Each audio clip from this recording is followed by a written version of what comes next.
Imaginez un lac qui regorge de centaines et de centaines d'ossements dont on ne connaît pas la provenance. C'est exactement l'histoire vraie que je vais vous raconter aujourd'hui de ce lac qui oscille entre le mystérieux et le paranormal.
Ce lac est situé aux confins de l'Inde et de la Chine, dans un coin perdu de l'Himalaya. C'est le lac Rupkund. Il couvre une surface d'environ 1200 mètres carrés et sa profondeur ne dépasse pas 2,50 m. Alors en 1942, c'est un garde forestier du nom de Madhwal qui va se rendre sur place avec son assistant et des troupes pour aller chercher une plante rare. Donc il se rend dans ce coin perdu et isolé à plus de 5000 mètres d'altitude.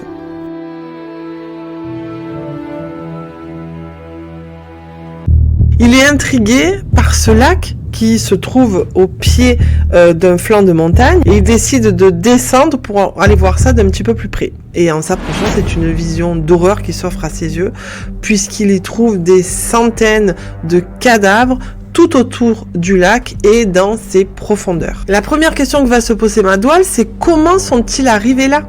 Ils sont dans une zone qui est complètement perdue, qui est difficile d'accès. Ils sont à plus de 5000 mètres d'altitude. Et en plus, il n'y a pas un squelette, il y en a des centaines.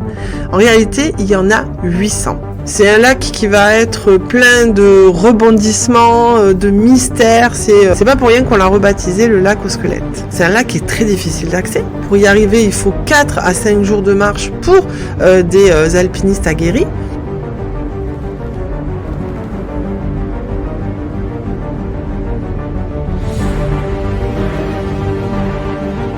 Le climat y est extrême et le plus souvent, le lac est recouvert d'une fine couche de neige.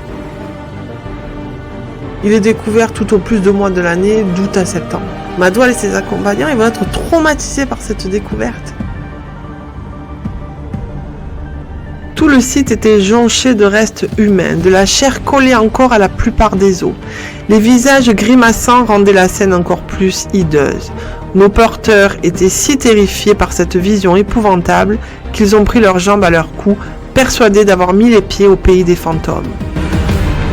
Alors tous les accompagnants de Madhwal sont partis, il reste plus que Madhwal et son accompagnant et ils vont essayer d'en apprendre un petit peu plus sur ce mystérieux lac. Comme on est au cœur de la Seconde Guerre mondiale, Madhwal pense que ce sont des soldats japonais qui ont été pris dans une tempête et qu'ils ont tous péri là, mais très vite il va se rendre compte que c'est pas possible parce qu'il va retrouver des ossements de femmes et d'enfants.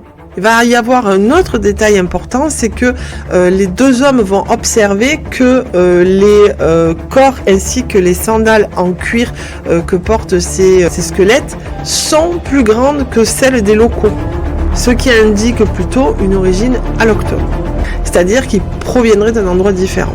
Ils vont retrouver également des bâtons en bambou, des ustensiles en bois et des sortes d'ombrelles.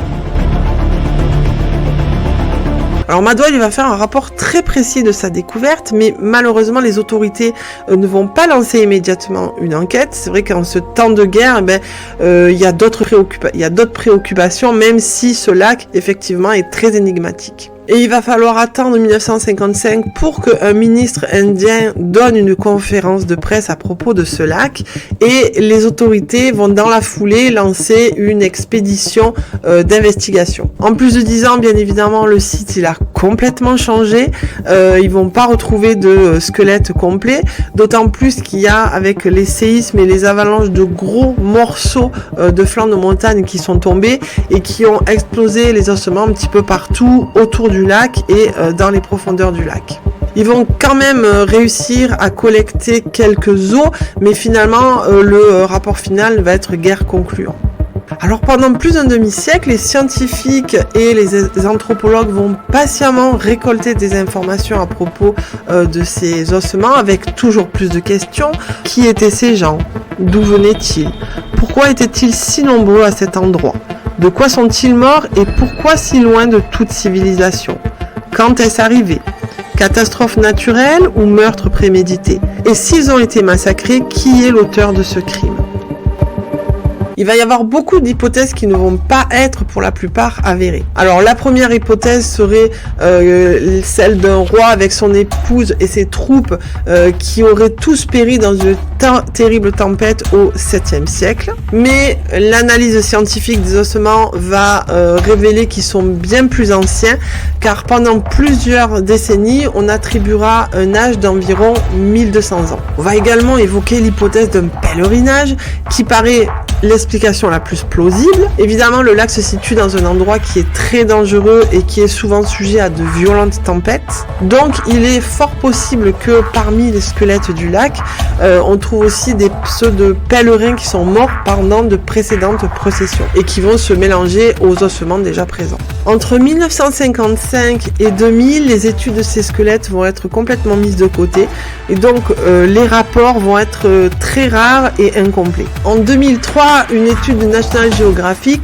concluait encore que les victimes avaient appartenu à un seul et même groupe de personnes qui seraient décédées en même temps lors d'un unique incident catastrophique au cours du 9e siècle après Jésus-Christ. Mais en août 2019, une équipe internationale de scientifiques vont faire paraître dans la revue Nature les résultats d'une nouvelle étude qui va faire l'effet d'une bombe par sa publication, car elle remet en question toutes les hypothèses qui ont été avancées auparavant.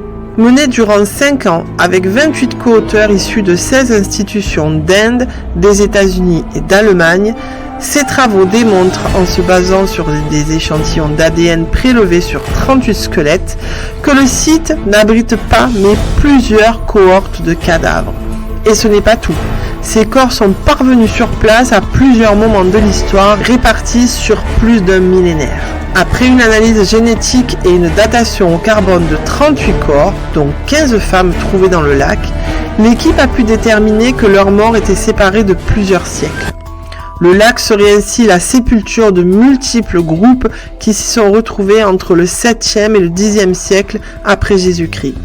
Et étrangement d'un groupe séparé qui aurait connu une grave mésaventure vers le XVIIe siècle. Et cette même équipe a pu établir un fait encore plus étrange. Les morts étudiés étaient génétiquement diversifiés. Cela signifie qu'ils n'étaient pas issus d'un même groupe de population. On va également trouver parmi ces squelettes 14 personnes qui semblent être originaires de Méditerranée orientale, et plus exactement de Crète. Pour les scientifiques, à défaut d'une autre hypothèse, la meilleure explication serait celle de victimes qui auraient été prises dans des tempêtes et qui auraient chuté vers le lac. Mais là encore, ça ne colle pas à comment expliquer la présence d'individus qui viendraient de Méditerranée orientale. Et puis, il y a des personnes qui semblent avoir perdu la vie vers 1600-1700, mais il y a aussi des ossements qui sont beaucoup plus anciens. Donc, on a des ossements de différentes périodes, avec parfois 100 ans d'écart, et venant de populations différentes et même de continents différents. Toutes les hypothèses avancées sont systématiquement remises en question par de nouvelles études. Et encore aujourd'hui, ce lac au squelette reste un véritable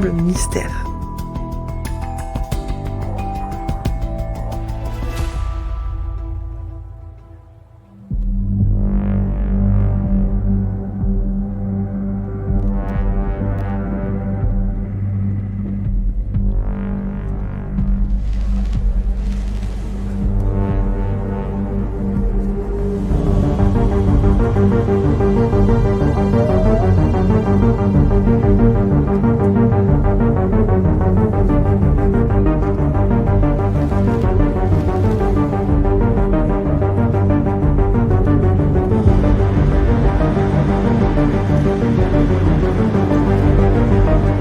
amis, j'espère que ce format vous aura plu. Vous avez vu, je l'ai fait un petit peu à la façon enquête paranormale.